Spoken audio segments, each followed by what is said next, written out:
अगर आप नोट्स ख़रीदना चाहते हैं तो फेसबुक पेज से भी ले सकते हैं।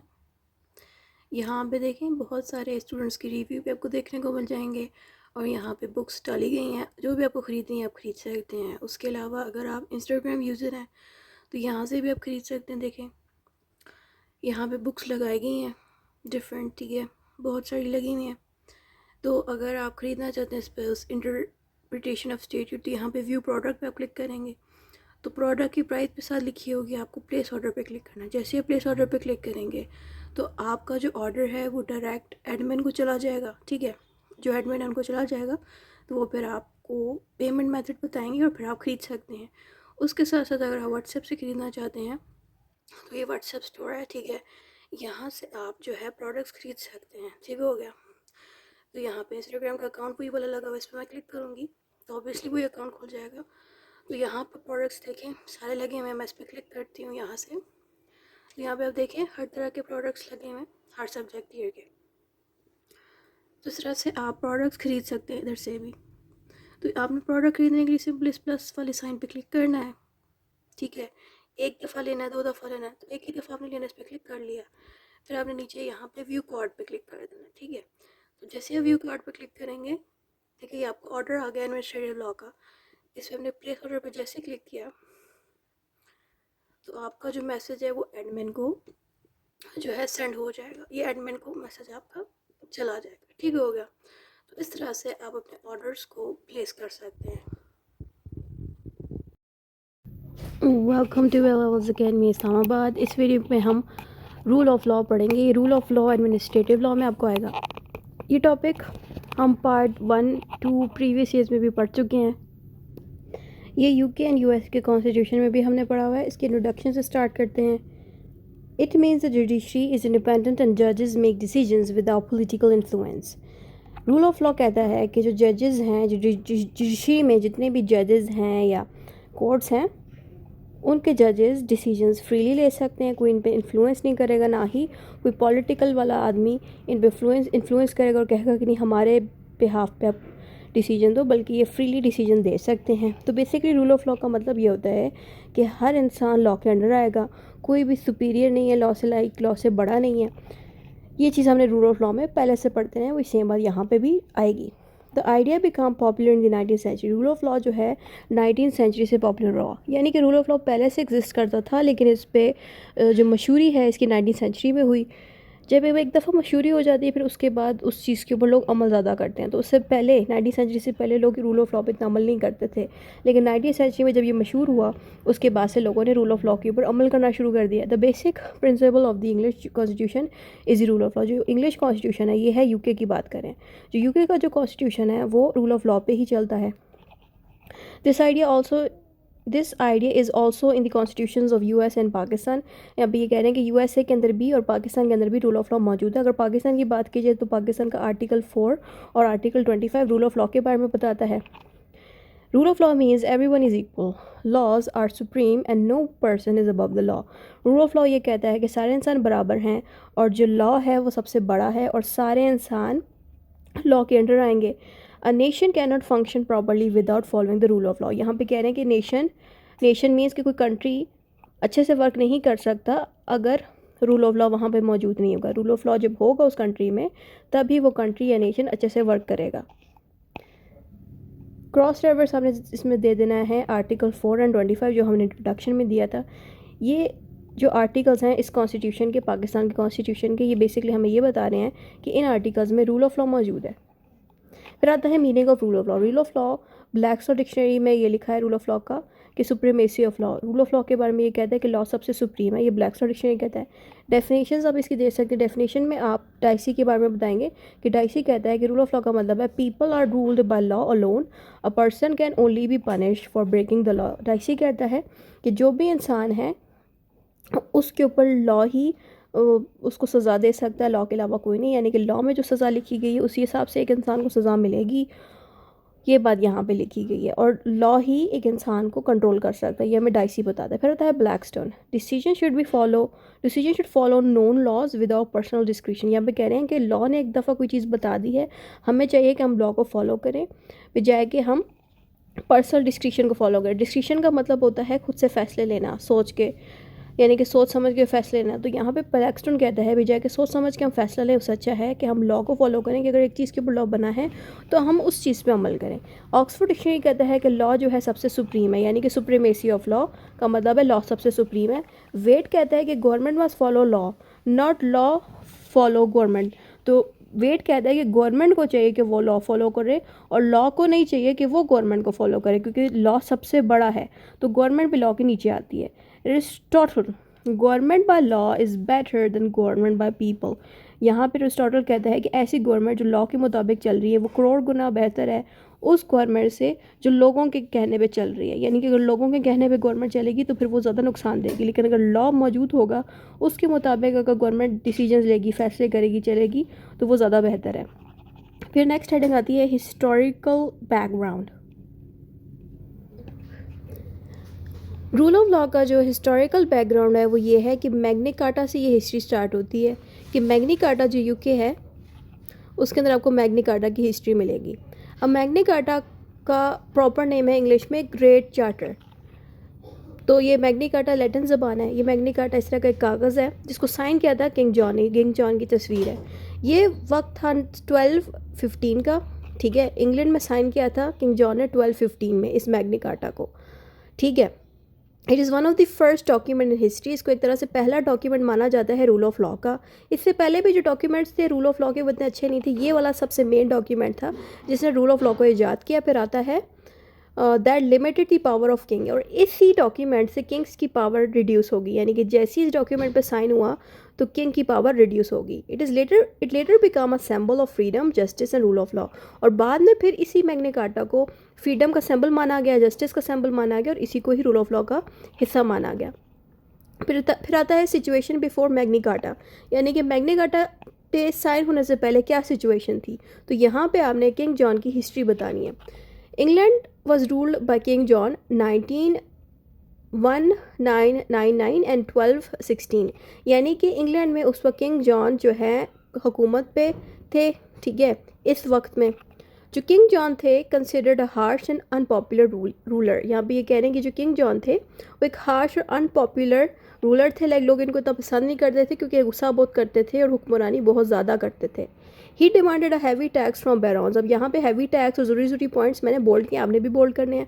इन्होंने क्या किया कि जो बैरॉन्स थे, जो यूके के कह लें कि रिच और नोबल पीपल थे, उनसे बहुत ज़्यादा ये टैक्स की डिमांड करते थे टू पे for the war on France, क्योंकि इन्होंने जंग करनी थी फ्रांस के साथ, तो इसलिए इन्होंने बैरॉन से बहुत ज़्यादा टैक्स मांगना शुरू कर दिया। He lost war and land in France which made people angry. अब इसी वजह से जो किंग जॉन थे वो जंग जीत नहीं पाए, यानी कि ज़मीन फ्रांस की जीत नहीं पाए। इसी वजह से जो लोग थे ना इंग्लैंड के वो और ज़्यादा खफा हो गए किंग जॉन से। He also punished people unfairly and ignore traditional rights. और ये क्या करते थे किंग जॉन के, ये किंग जॉन क्या करते थे, बग़ैर लोगों से पूछे या किसी की सफाई के बग़ैर ही उनको पनिश कर देते थे। जैसे कि आम कोर्ट्स में ये होता था कि दोनों पार्टीज़ की सुनी जाती है ना, लेकिन किंग जॉन ऐसे नहीं करते। जो भी इंसान गुनहगार होता था उसे पूछते भी नहीं थे, बगैर पूछे ही उसको जेल में डाल देते थे। इसलिए किंग जॉन को एक बुरा हेड माना जाता था, सही है। फिर आता है rebellion against the king. Rebellion का मतलब है कि किंग के खिलाफ बहुत से लोग खड़े हो गए। तो बैरॉन्स जो नोबल लोग थे या लॉर्ड्स थे इंग्लैंड के, उन्होंने क्या किया कि किंग जॉन के खिलाफ खड़े हो गए। Were tired of his cruelty and extra taxes, कि जो बैरॉन्स थे वो तंग आ गए थे किंग के क्रूलिटी से, उनके लगातार गुस्से और बुरे रवैये से, और किंग ने जो उन पर बेतहाशा बैरॉन्स पर टैक्स लगाए से ये तंग हो गए थे। They gathered an army and forced King John to listen to their demand. इन बैरॉन्स ने क्या किया, अपने साथ बहुत सारे लोगों को इकट्ठे करवा दिया, एक बड़ी सी आर्मी बना दी जो कि किंग जॉन के ख़िलाफ़ थे, और इन सब ने किंग जॉन को फोर्स किया कि किंग जॉन इन बैरॉन्स की और आम लोगों की डिमांड को सुने। अब वो जो डिमांड थी वो एक पेपर पे लिख दी गई थी, जैसे कि मैग्ना कार्टा जो था उसी के अंदर डिमांड्स लिख दी गई थी, लेकिन नाम उसको पहले मैग्ना कार्टा का नहीं दिया गया, बस एक डिमांड का एक पेज बना दिया गया। The church and the ordinary people also supported the barons, और जो चर्च और नॉर्मल लोग थे उन्होंने भी बैरॉन्स का साथ दिया और उन्होंने भी किंग जॉन को कहा कि हमारी डिमांड्स अब सुने। To avoid civil war King John agreed to sign an agreement. और किंग जॉन को जब दिख गया कि बहुत से लोग इसके खिलाफ खड़े होंगे हैं, तो किंग जॉन ने ही चाहता था कि इसी के लोग इसके खिलाफ खड़े होकर जंग करें इसी के साथ, तो इसलिए किंग जॉन इनकी डिमांड मान गया और वो कह रहा था कि जो डिमांड लिखी गई हैं मैं उन पर साइन कर दूंगा। फिर नेक्स्ट हेडिंग आती है signing of the Magna Carta. इसमें on 15 June 1215 at a place called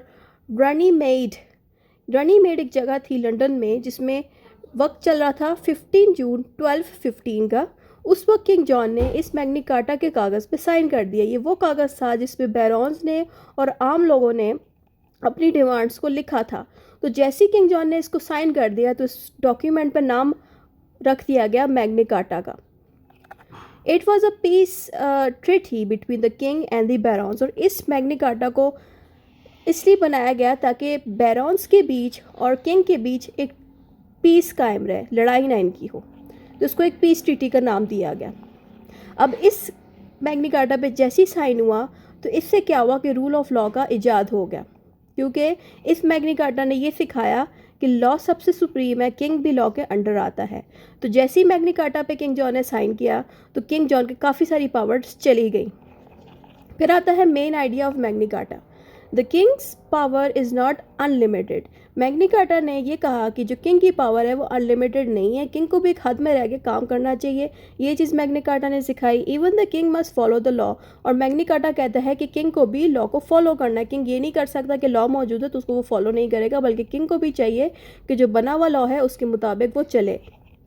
people specially the nobles at that time, यानी कि बैरॉन्स की बात करें, बैरॉन्स वहाँ के नोबल लोग थे, तो had certain rights that must be respected. तो यहाँ भी ये बताया जा रहा है कि जो बैरॉन्स थे, जो उस इंग्लैंड के एरिया में जो बैरॉन्स, जो मशहूर अमीर नोबल लोग थे, उनके राइट्स जो हैं किंग प्रोटेक्ट करे। किंग उनके राइट्स खामखा वायलेट ना करें, उनसे खामखा टैक्स ना ले, तो उनके राइट्स की भी कदर की जाए, रिस्पेक्ट की जाए। ये चीज़ भी उस मैग्नी कार्टा में लिखी गई। तो ये वजह थी मैग्नी कार्टा को बनाने की। और यहाँ से आप देखें कि रूल ऑफ लॉ के पॉइंट्स भी इसमें भी एडेड हैं। तो यहीं से ही एक तरह से रूल ऑफ लॉ का इजाद हो चुका था। Importance. At first, it only gave rights to the nobles, not to the common people. Magna Carta ने ज़्यादा राइट तो नोबल और बैरन लोगों को ज़्यादा दिए थे, आम लोगों को राइट्स नहीं दिए थे। लेकिन इसी मैग्नी कार्टा को देखते हुए डिफरेंट लॉज बनाए गए। यहाँ पे यहीं पे लिखा है कि but later it's ideas inspired the development of parliament, democracy and human rights. यानी कि इसी मैग्नी कार्टा ने पार्लियामेंट को शेप दी कि पार्लियामेंट किस तरह से बननी चाहिए, डेमोक्रेसी कैसी होनी चाहिए यूके की, और इसी मैग्नी कार्टा ने ह्यूमन राइट्स को भी ईजाद करवाया। यानी कि आप जब ह्यूमन राइट्स का सब्जेक्ट पढ़ेंगे उसमें आपको कई दफ़ा मैग्नी कार्टा का टॉपिक भी मिलेगा। ज़ाहिर बात है इसी मैग्नी कार्टा ने अगर नोबल्स के राइट्स जो है प्रोटेक्ट किए हैं तो इट मीन्स इसी मैग्नी कार्टा की मदद से आम इंसानों को भी राइट्स मिल सकते हैं। तो इसी डॉक्यूमेंट को यूज़ करते हुए डिफरेंट मुल्कों ने भी अपने ह्यूमन राइट्स बनाए।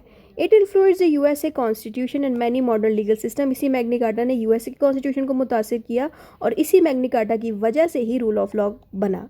Next heading is the basis of the doctrine, यानी कि इस रूल ऑफ लॉ की क्या बेस है।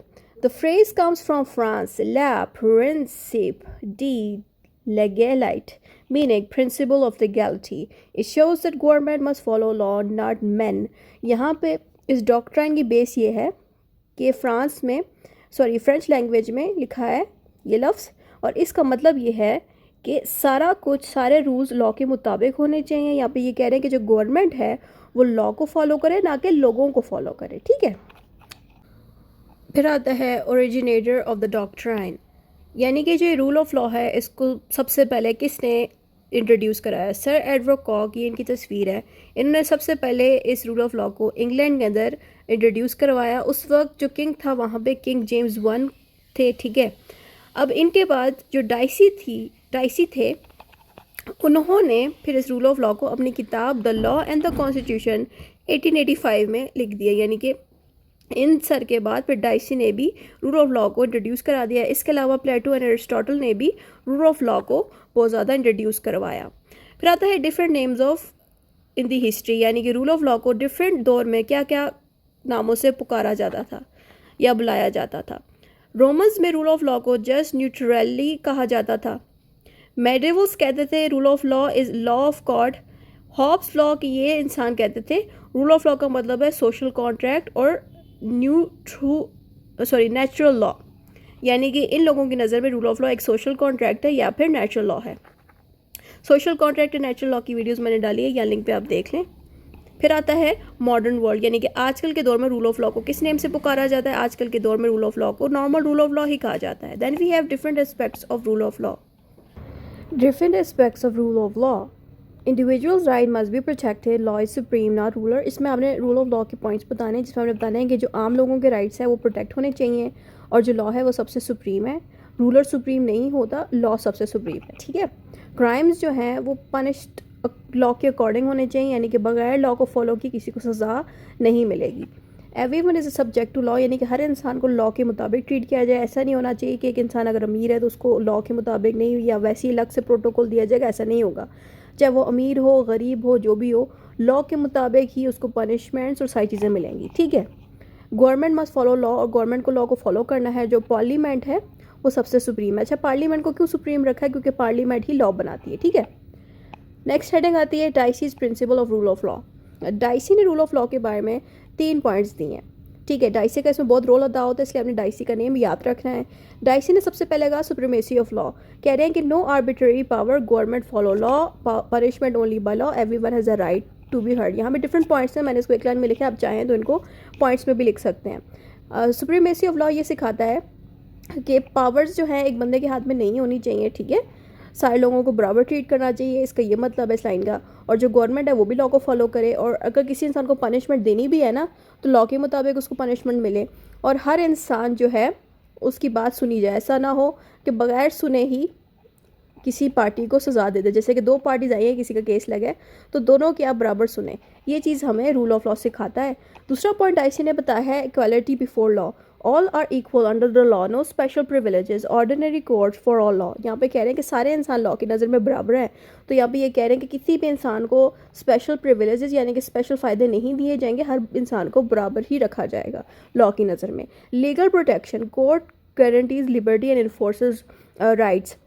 यहाँ पे ये लिखा है कि जो कोर्ट्स हैं उनका ये जिम्मेदारी बनती है कि आम इंसानों के जो राइट्स हैं उनको प्रोटेक्ट किया जाए और लागू करवाया जाए। Next heading is criticisms of dicey. लोगों ने डाइसी के कॉन्सेप्ट को बहुत ज़्यादा क्रिटिसाइज़ किया। किंग कुड नॉट बी सूड, लोग कहते थे कि जो किंग है उसको सू नहीं किया जा सकता, यानी कि जो किंग है वो कुछ गलत करता ही नहीं है। आपने अगर यूके का कॉन्स्टिट्यूशन पढ़ा होगा तो उसमें हमने ये टॉपिक लाजमी पढ़ा होगा, king can not do wrong, ठीक है। तो इस कॉन्सेप्ट के बारे में आप जानना चाहते हो तो इसकी टॉप पे मैं वीडियो लगा दूँगी, ठीक है। तो इसके मुताबिक जो किंग है उसको आप जेल में या कोर्ट में नहीं लेके जा सकते, तो इसलिए लोगों ने कहा कि डाइसी का कॉन्सेप्ट तो बिल्कुल बेकार है। Government officials are protection from lawsuit. अच्छा, कह रहे हैं कि जो गवर्नमेंट है उनको प्रोटेक्शन मिलती है लॉसूट से, यानी कि गवर्नमेंट के ऑफिसर्स को आप डायरेक्टली कोर्ट में नहीं लेके जा सकते अगर वो कुछ गलत करते हैं। अगर कुछ करते भी हैं गलत तो उसका एक प्रॉपर प्रोसीजर को फॉलो करना पड़ता है, लेकिन आप डायरेक्टली नहीं लेके जा सकते जैसे आप किसी आम इंसान को लेके जाते हो। फिर आता है immunity for foreign rulers and diplomats.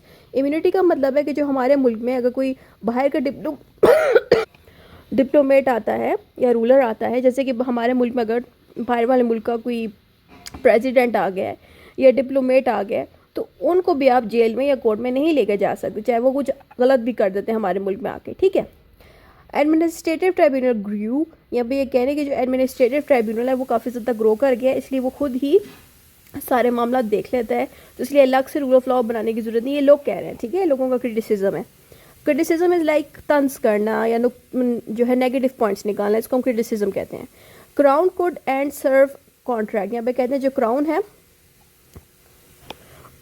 जो क्राउन की बात करें कि जो किंग्स क्वीन है अगर वो चाहे तो किसी भी कॉन्ट्रैक्ट को ख़त्म करवा सकते हैं, यानी कि ये लाइन वैसे बिल्कुल बेकार है ना भी, लेकिन कोई फ़र्क नहीं पड़ता, बाकी पॉइंट्स इसमें ऐड कर दे क्रिटिसिज्म के लिए। अच्छा, फिर आता है characteristics of rule of law. Rule of law की क्या खूबियाँ हैं आपने बताना है कि नो वन इज़ अरेस्टेड और पनिश विदाउट फेयर लॉज और fair trials. Rule of law कहता है कि किसी भी इंसान को बगैर सुने सज़ा नहीं मिलेगी, ठीक है, ना ही अरेस्ट किया जाएगा। प्रोसीजर की बात की जाए तो प्रोसीजर बिल्कुल फेयर होना चाहिए, यानी कि जो 2 पार्टीज़ आई होंगी जिनका केस लगा है तो प्रोसीजर जो है दोनों के लिए बराबर होना चाहिए, दोनों की बराबर के लिए बराबर सुनना चाहिए दोनों को, ताकि रूल ऑफ लॉ को फॉलो किया जाए।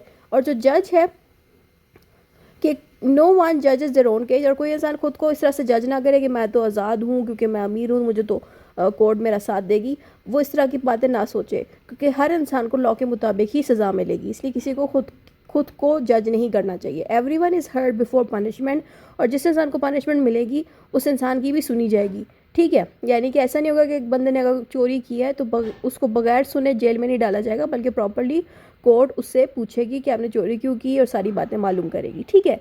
नेक्स्ट हेडिंग आती है मॉडर्न कॉन्सेप्ट। मॉडर्न कॉन्सेप्ट में आपने बताना है कि डाइसी ने अपनी जो थ्योरी है रूल ऑफ लॉ की, उसमें उसने ये बताया है कि जो डाइसी की जो थ्योरी है वो पार्लियामेंट की सुप्रीमेसी से रिलेटेड डिस्कस नहीं करती। सिंपली डाइसी की थ्योरी सिर्फ ये इंसान को सिखाती है कि लॉ सबसे सुप्रीम है, ठीक है, और लॉ को हमें फॉलो करना चाहिए। बस इतना सा हमें डाइसी की थ्योरी बताती है। डाइसी की थ्योरी ने ये डायरेक्ट नहीं कहा कि पार्लियामेंट जो है वो ये करे या वो करे। इसने सिर्फ लोगों को ये सिखाया कि हर इंसान की सुननी चाहिए, उसको जेल में रखने से पहले, जेल में डालने से पहले, कोई भी इंसान लॉ से ऊपर नहीं है। ये बातें डाइसी ने सिखाई हैं। ठीक है। तो ये बातें आप यहाँ लिख सकते हैं, क्योंकि बहुत लोग कहते हैं कि डाइसी ने पार्लियामेंट को टारगेट किया, बल्कि पार्लियामेंट को नहीं, इसने जस्ट जनरल कॉन्सेप्ट दिया है। ठीक है। इसने ये कहा है कि जो लॉ सबसे सुप्रीम है उसमें फिक्स्ड रूल्स मौजूद होते हैं, और अगर रूल ऑफ लॉ को हम फॉलो करेंगे तो आर्बिट्री पावर्स नहीं बनेंगी, उसकी एलिमिनेशन हो जाएंगी। यानी कि आर्बिट्री पावर को कैंसिल कर दिया जाएगा अगर रूल ऑफ लॉ फॉलो किया जाए।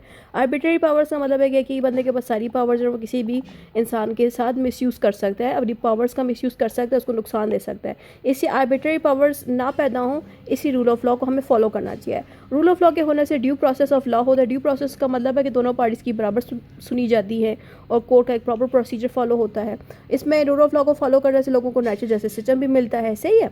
रूल ऑफ लॉ को फॉलो करने से जुडिशियल रिव्यू भी निकलता है। तो ये सारी चीज़ें जितना कुछ भी यहाँ पे लिखी हैं, इस के बारे में हमें डाइसी ने एक तरह से शॉर्ट करके बता दिया था। लाइक डाइसी ने डायरेक्ट पार्लियामेंट को टारगेट नहीं किया, लेकिन ये बाकी सारे कॉन्सेप्ट हमें क्लियर कराया है। Next heading is advantages and disadvantages of the Dicey's concept. इसमें पहले तो एडवांटेजेस आप बताएंगे कि रूल ऑफ लॉ के होने से क्या होता है, जो गवर्नमेंट है वो लिमिट में रहती है, अपनी पावर्स को मिसयूज़ नहीं करती। रूल ऑफ लॉ होगा तो एडमिनिस्ट्रेटिव अथॉरिटीज़ जो हैं वो भी बाउंड रहेंगी, यानी कि एडमिनिस्ट्रेटिव इदारे जो गवर्नमेंट के हैं वो अपनी पावर्स को मिसयूज़ नहीं करेंगी। फिर आता है provide standard to test administrative law, और जो एडमिनिस्ट्रेटिव अथॉरिटीज़ है वो रूल ऑफ लॉ को अगर फॉलो करेंगी तो वो प्रॉपरली फंक्शन करेंगी और किसी भी इंसान के राइट्स वॉलेट नहीं करेंगी। ठीक है। लेकिन इसके नेगेटिव और डिसएडवांटेज भी आप बता सकते हैं कि created complacency in England, punishment only for breaking law. इधर वैसे पॉइंट्स मैंने कम दिए डिसएडवांटेजेस के। अब यहाँ पे ये भी लिख सकते हैं कि रूल ऑफ लॉ के डिसएडवांटेजेस ये हैं कि अक्सर लोग रूल ऑफ लॉ को फॉलो नहीं करते। ये पॉइंट्स आप यहाँ लिख दें। उसके अलावा पनिशमेंट सिर्फ उन्हीं चीज़ों पे दी जाएगी जिसके बारे में लॉ ने बताया हुआ है। ठीक है। तो इस तरह के पॉइंट्स आप दे सकते हैं, यानी कि डिसएडवांटेजेस में ज़्यादा कुछ था नहीं, एक दो पॉइंट्स आप ऐड कर दें। फिर आता है इंटरनेशनल मूवमेंट। इंटरनेशनल मूवमेंट यानी कि जो यूरोपियन ह्यूमन राइट्स हैं और जो UN universal declaration of human rights, जितने भी राइट्स बनाए हैं, इन सब की वजह से लोगों को ह्यूमन राइट्स मिले। बेसिकली जो मैग्ना कार्टा था ना, उसके होने से क्या हुआ कि ये बाकी राइट्स बने, और ये जो बाकी के राइट्स हैं इन्हीं की हेल्प से लोगों के ह्यूमन राइट्स प्रोटेक्ट किए गए। ठीक है।